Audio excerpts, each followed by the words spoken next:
The universe had never paid much attention to humans. For the last 100 years, ever since humanity first stumbled into the intergalactic community, they had been dismissed as little more than a cosmic footnote, primitive, unremarkable, and most certainly not a threat. The Sol Confederation, a fragile alliance of human colonies and Earth's remaining superpowers, scraped by on outdated technology, stolen blueprints, and sheer desperation.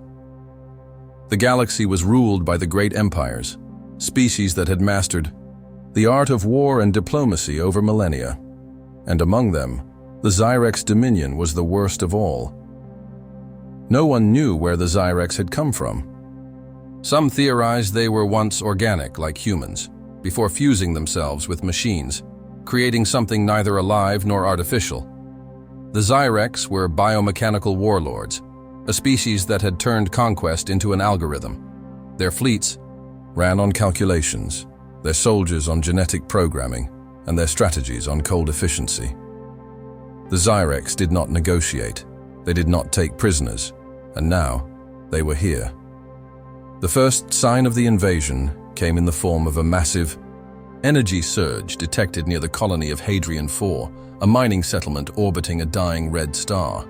Captain Elias Voss stared at the tactical map on his holo display, watching the alien fleet's eerie, precise formations as they entered orbit. Multiple Zyrex warships, at least 50, reported Sergeant Kieran Holt, a rugged combat engineer, with a cybernetic left arm. They've already started jamming long-range comms. We're cut off. They didn't even send a warning, muttered Dr. Anaya Torres, a cognitive scientist specializing in alien behavior. Typical Zyrex. No diplomacy, no pretense, just overwhelming force. We knew this was coming, Voss said grimly, rubbing his temple. They've been hitting human colonies one by one. We're next. Hadrian IV had no fleet, no reinforcements, and no advanced weaponry. The colony was a resource hub, not a military base. The Confederation had barely managed to send one old destroyer, the SCS Rook, and a few hundred ground troops. Voss and his team were all that stood between Hadrian IV and total annihilation, and the Zyrex knew it. The attack began without a single wasted shot. In perfect synchronization, the Zyrex disabled Hadrian IV's orbital defenses with pinpoint-accurate strikes. The colony's automated turrets never even got the chance to fire. Ground forces scrambled to defensive positions, but the Zyrex drop pods rained down, unleashing their biomechanical warriors. They weren't just soldiers. They were combat programs housed in organic shells, cybernetic nightmares that moved. With inhuman precision, their neural implants calculating optimal angles of attack in real time. Their armor adapted on the fly, shifting to counter whatever human weapons were used against them. And worst of all, they didn't feel fear. Captain Voss had seen battles like this before. He knew the Zyrex followed predictable battle algorithms. They would always choose the most logical and optimal course of action. And that was their greatest weakness. If we fight them head-on, we lose, Voss told his team in the underground command bunker, as tremors from the battle above shook the walls. We can't match their technology. We can't match their numbers. But we can be unpredictable, Dr. Torres said, catching on to his plan. Exactly. Zyrex warfare was based on probabilities, efficiencies, and logical outcomes. But humans? Humans were messy, irrational, unpredictable, and that was how they were going to win. Sergeant Holt grinned. All right, Cap, what's the play? Voss pointed to the tactical map. We feed them false intelligence. Holt, I need you to rig the colony's old mining equipment to generate fake heat signatures. Make it look like we've got heavy artillery where there's none. Decoys, Holt nodded. Got it. Dr. Torres tapped on her data pad, eyes narrowed. And if I can tap into their comms network, I can introduce chaotic data loops into their battle algorithms, make them question their own strategies. Zyrex logic. Processors aren't designed to handle contradictory information. Voss smirked. Let's teach them what it means to second-guess themselves. The plan worked immediately. The Zyrex hesitated. Their war algorithms detected multiple artillery positions, but when they sent in reconnaissance drones, They found nothing. They adjusted their attack patterns, but the humans were already 2 steps ahead. Holt's decoy mines exploded, sending shrapnel into enemy formations. The Zyrex calculated the likelihood of real explosives mixed with fake ones and hesitated again, unable to discern the pattern. Meanwhile, Dr. Torres's data loop infiltrated their comms, subtly altering battlefield calculations. For the first time, the Zyrex failed to optimize their strategy, and that was all the opening humanity needed. Voss surveyed the battlefield, watching the Zyrex stumble for the first time. Their warforms were still deadly, their technology still superior, but the humans had proven one critical fact. The Zyrex weren't invincible, but this was just the beginning. The next phase would be even deadlier, because the Zyrex would adapt and, when they did, humanity would have to be even smarter, even more ruthless, to survive. The first phase of deception had worked. The Zyrex's battle algorithms faltered, thrown into a loop by false artillery signatures and misleading data. Their advance slowed as they recalculated. But Captain Elias Voss knew this was only a temporary victory. The Zyrex had ruled the battlefield for centuries because of their ability to adapt. Unlike purely artificial intelligence, they were a hybrid species, part flesh, part machine, all relentless. Their warforms absorbed every fragment of data, every mistake, and every inefficiency, adjusting their strategies with machine-like precision, and they were already learning. The moment their scouts confirmed the false artillery positions, the Zyrex stopped hesitating. Their next wave came in faster, smarter, and without the same hesitation. Voss stood in the underground bunker, hands gripping the sides of the holographic battle map, as red enemy markers began encircling the human defenses. They've adapted, Dr. Anaya Torres nodded grimly, scanning through data intercepted from the Zyrex battle network. They're moving in scattered formations now, she said. They've already adjusted to our misdirection. Instead of predictable waves, they're sending in small strike squads, running their own deception maneuvers. Sergeant Kieran Holt clenched his jaw. So what now? Back to standard defense? Voss shook his head. No. If we try to fight them conventionally, we lose. Torres narrowed her eyes. So we keep pushing their limits. Exactly. The only way to beat the Zyrex was to force them into a war they didn't understand. And that meant doing the one thing they had never encountered before. A war where logic didn't matter. Outside, the battle was becoming a slaughter. Zyrex warforms moved with lethal grace, their sleek metallic exoskeletons shifting fluidly between quadrupedal sprints and upright combat stances. They carried energy-based plasma weapons, but worse than their firepower was their efficiency. They never missed. They never wasted a shot. Every engagement was calculated, every bullet dodged, every angle of attack optimized. And humans? Humans fought with guts, desperation, and a refusal to die quietly. A squad of Confederation Marines, what remained of Hadrian IV's planetary defense force, held a narrow intersection, using old, rusted transport ships as barricades. Their slug-thrower rifles spat out armor-piercing rounds, but Zyrex counter-drones deployed kinetic shields, absorbing the bullets before returning fire. A plasma round melted through a Marine's chest armor, sending him crashing to the ground. Screaming, another Marine, Lieutenant Rain, dragged him back behind cover, snarling into her helmet mic. "We need reinforcements now," Voss heard the transmission from the command bunker. He tapped his comm unit. "Negative, Lieutenant," he said. "Pull your squad back to Route 12. The alleyways are too tight for Zyrex maneuvering. But, sir, that's an order. Fall back, now." Seconds later, the first explosion rocked the intersection. Voss and Holt had been preparing a new trick. The Zyrex relied on hyper-advanced sensors to track movement. Every gunshot, every footstep, every shifting heat. Signature. They mapped entire battlefields in seconds, processing real-time data to anticipate human movements. But their cybernetics had one fatal flaw. Overload them with data, and they shut down. As the Zyrex chased the retreating Marines into the narrow backstreets, Holt triggered the pulse beacons. Suddenly, the entire slum district erupted into a cacophony of false signals. Heat signatures flooded every alleyway. Hundreds of false sound echoes, gunfire, shouting, moving infantry reverberated through the buildings. Hacked comms units played overlapping human radio chatter, creating an illusion of chaotic resistance. The Zyrex froze. Their war forms halted mid-step, confused by the conflicting data. Their battle algorithms were overwhelmed, unable to distinguish real threats from decoys. And then the ambush began. Holt's combat engineers had rigged the rooftops with makeshift explosive charges. Not sophisticated mines, just good old-fashioned high-yield explosives strapped to pressure plates. The moment the Zyrex hesitated, the charges detonated.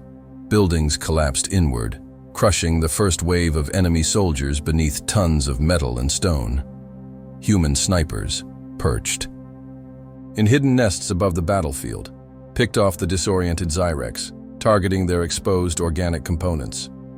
Their machine halves could process thousands of data points in seconds, but their organic brain matter still required time to interpret the chaos. They never got that time.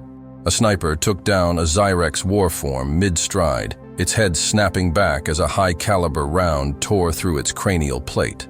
Another Zyrex tried to leap across the street, but a well-placed explosive sent it crashing down, impaled on twisted rebar. Voss listened to the reports coming in. They're faltering. Torres studied the intercepted Zyrex transmissions, her fingers flying over her datapad. "This is fascinating," she muttered. "Their cognitive processes are struggling to cope with randomized human behavior. They're designed to process logic-based warfare, patterns, tactics, efficiency, but we're feeding them chaos." Voss exhaled. "Then we keep it up. We make this war so unpredictable, so savage, that their machines can't process it in time." But the Zyrex weren't stupid. Even as the human ambush shredded their forces, the surviving warforms pulled back, recalibrating their strategy. And then, a high-frequency pulse ripped through the colony. Torres flinched, her cybernetic implants buzzing as the Zyrex unleashed an electromagnetic shockwave, disabling every hacked device in the slums. The false heat signatures vanished, silence fell, and then from the dust and debris, the next Zyrex wave emerged, bigger, smarter, more lethal than before. These were not just standard warforms. These were the adapted. The adapted Zyrex had already integrated human battlefield unpredictability into their neural systems. They moved differently, not in precise robotic patterns, but with erratic, predatory motion. They didn't just react logically anymore. They had started mimicking human unpredictability. Voss's blood ran cold. "They're learning," Torres swallowed. That was fast. The next phase of the battle had begun, and now it wasn't just about outthinking the Zyrex. Now it was about surviving their next move. Captain Elias Voss gritted his teeth as he watched. The next wave of Zyrex descend upon Hadrian IV. They had learned. They weren't moving with the same rigid formations, the predictable patterns that had allowed humans to trick them before. Now they advanced in erratic, unpredictable movements, their biomechanical bodies twisting in ways that made them harder to target, harder to predict. The adapted Zyrex. The battlefield had changed, and if humanity didn't change with it, they were dead. "Status?" Voss barked into his comms. Sergeant Kieran Holt's voice came back, breathless, over the radio. "We lost the forward barricades. They came in smarter, coordinated, dodging fire, flanking our positions like they'd done it 1,000 times before." Dr. Anaya Torres wiped sweat from her brow, frantically working through the intercepted Zyrex signals. "They're learning at an exponential rate," she murmured. "They're integrating our tactics, evolving faster than I thought possible." "So what do we do?" Holt snapped. "Because if they're playing by our rules now, we're screwed." Voss exhaled. Sharply, we changed the rules again. The Zyrex was still adapting within the framework of battle. They had seen deception. They had seen unpredictable ambush tactics. They had seen the madness of human warfare, but they hadn't seen what came next. Voss turned to his team. "We take this war completely outside of logic. No strategies they can adapt to. We make them fight a war that makes no sense." Torres frowned. "What are you thinking?" Voss clenched his jaw. "We throw them into pure human insanity." The adapted Zyrex marched forward, processing everything with cold precision. The battle should be over soon.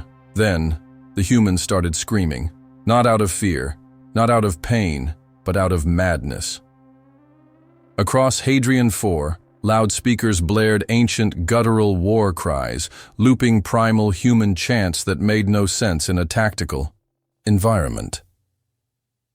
At the same time, human soldiers emerged from cover, not shooting, but laughing, whooping, charging the Zyrex like madmen.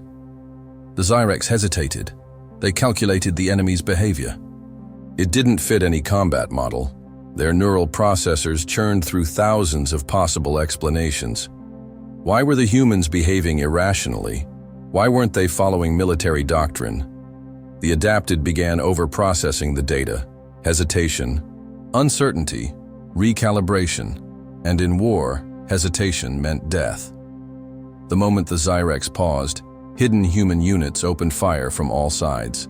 Snipers unloaded armor-piercing rounds into Zyrex warforms. Engineers triggered makeshift explosives, collapsing entire buildings onto their heads. Combat units moved in tight, chaotic swarms, cutting them down in brutal hand-to-hand combat. It was an onslaught of complete, unpredictable madness.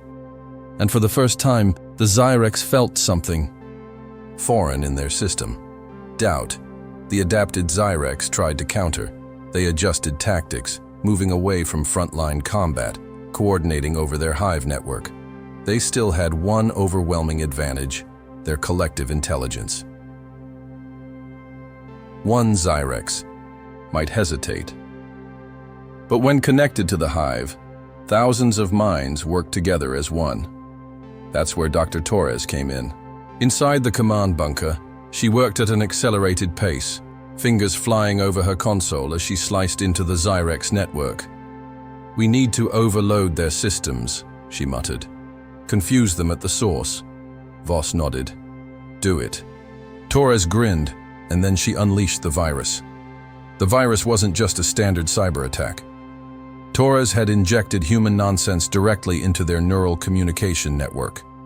The Zyrex hive mind filled with contradictions, conflicting logic, loops and completely meaningless human concepts, memes, nonsense equations, paradoxes, entire libraries of human superstition, conflicting philosophies, and abstract poetry. One Zyrex paused mid-combat, its limbs twitching, another faltered, struggling to process a contradictory data loop, and then, for the first time in their existence, the Zyrex turned on each other. Confused by contradictory commands, their soldiers began firing at one another, their minds struggling to distinguish between friend and foe. Their systems collapsed into chaos, and then the human counterattack began in earnest. The streets of Hadrian 4 became a bloodbath. Humanity had no illusions of honor, no sense of fairness in war. They hunted the Zyrex like animals. Ambush squads dragged confused Zyrex into back alleys, stripping them for weapons and intel before executing them. Hacked Zyrex warforms were turned against their own, walking bombs filled with human explosives. Snipers picked off confused commanders, ensuring they could not re-establish order. The Zyrex, for the first time in their existence, were out of their depth. Because humans were not playing by the rules, Voss stood in the rubble of the battlefield, watching the last of the Zyrex retreat. It wasn't a strategic withdrawal, it was panic. For the first time, the Zyrex had learned fear, and as their last warship fled orbit, it sent a single message in an alien tongue, translated into one chilling sentence: "We will return, changed." The war wasn't over, but humanity had survived. At a cost. Voss surveyed the ruined colony. Thousands dead, homes destroyed. Their brilliant deception had saved them, but at what price? Torres, sitting against a crumbling wall, looked up at him. "We beat them." Voss sighed, rubbing his temples. "Yeah." Holt limped toward them, grinning. "So, Captain, what's the next move?" Voss exhaled. "Prepare for the next war." The sky split, open as the Zyrex fleet returned to Hadrian IV. Voss had expected them to retreat longer, to recalculate, rethink, reassess. Instead, they had done something no one predicted. They had evolved instantly. This wasn't just another invasion. It was retribution. The Zyrex, for the first time in their history, had experienced fear, and they refused to allow it to happen again. From the burning clouds above, hundreds of Zyrex drop pods rained down like comets, slamming into the city with terrifying force. But this time they moved differently. They had adapted to human unpredictability. They weren't advancing in calculated formations anymore. Now, they were fighting like humans. Voss watched from the command bunker as the first wave of the new Zyrex hit. These were not the same war forms as before. Their metallic bodies were scarred, reconfigured, jury-rigged in grotesque ways to mimic human behavior. Some sprinted erratically, ducking into cover like human soldiers. Others wielded scavenged human weapons alongside their own, mixing gunfire with plasma bursts. They shouted human war cries, recorded voices, distorted and inhuman. The battle was no longer one-sided. For the first time, humans were fighting an enemy that could play their own game. Voss turned to Torres, his voice grim. "They're using irrationality as a weapon." She stared at the tactical map in horror. "We showed them chaos, and they embraced it." The Zyrex stormed through the colony, unleashing a level of raw savagery never seen before. The battlefield descended into pure madness. Zyrex war forms now played dead, waiting for humans to approach before striking. They used deception, feigning panic, luring soldiers into traps. They turned against their own kind when it was the most strategically unpredictable thing to do. Humans had taught them to break the rules, and now the Zyrex were better at it than humans. Voss clenched his fists. They were losing. This was no longer a war of machines versus men. This was a battle of minds, of who could be the most unpredictable, and there was only one move left, the last, desperate human gambit. Voss turned to Torres. "How much control do we still have over their network?" She hesitated. "Not much. After the first wave, they hardened their systems." "Not enough!" Voss's mind raced. "We need to take this beyond chaos, beyond their ability to adapt." Torres's eyes widened. "What are you thinking?" Voss exhaled. "We convinced them that reality itself is breaking. Holt and his engineers worked at lightning speed. They repurposed Hadrian IV's collapsing infrastructure into a city-wide hall of mirrors, a living battlefield of false realities. Every speaker blasted conflicting orders in both human and Zyrex languages. Drones projected false human forces, illusions, flickering in and out of existence. Tactical lights and shadows made it impossible to tell real soldiers from fabrications. But the true weapon was still Torres's data infiltration. She injected one last, devastating virus into the Zyrex hive mind. Not just false information, but contradictory realities. They forced the Zyrex to question what was real. Zyrex units saw human forces where there were none. Some Zyrex warforms began attacking shadows, hearing phantom voices. Others collapsed, their cybernetic minds unable to distinguish friend from foe. For the first time, the Zyrex experienced existential doubt. And that was when humanity struck. The real human forces surged forward, taking advantage of the confusion. Close-quarters combat raged through the streets. Soldiers planted charges, toppling entire buildings onto Zyrex forces. Snipers executed warforms one by one. The Zyrex hive mind fractured. They had finally reached the edge of intelligence, where logic, instinct, and programming failed. And in that moment, humanity prevailed. Voss and his squad pushed through the wreckage, gunning down the last remaining Zyrex commanders. But as the final warform fell, it whispered something in its cold, mechanical voice. "You have changed us. You have changed everything." And then it self-destructed. The Zyrex had lost the battle, but Voss knew they hadn't lost the war. The battlefield fell silent. Hadrian IV was in ruins, thousands dead, but humanity had survived. Yet as Voss and Torres stood overlooking the shattered colony, a deep unease settled in. Torres whispered, "We didn't just defeat them. We corrupted them." Voss didn't answer, because she was right. The Zyrex had been a perfect war machine, until humanity broke them. Now they weren't machines anymore. They were something else, something far worse. And when they returned, they wouldn't just come for conquest. They would come for revenge. Hadrian IV was silent. Not the silence of peace, but the hollow quiet of the dead. The colony had survived, but at a cost so steep it felt like defeat.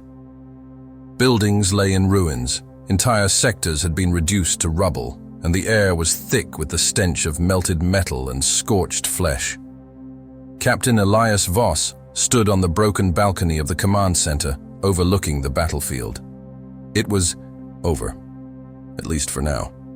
Behind him, Dr. Anaya Torres sat against a pile of debris, her hands shaking as she studied the data she had stolen from the Zyrex network. Sergeant Kieran Holt limped over, his cybernetic arm sparking from damage sustained. In the last battle, he sat down beside Torres, exhaling heavily.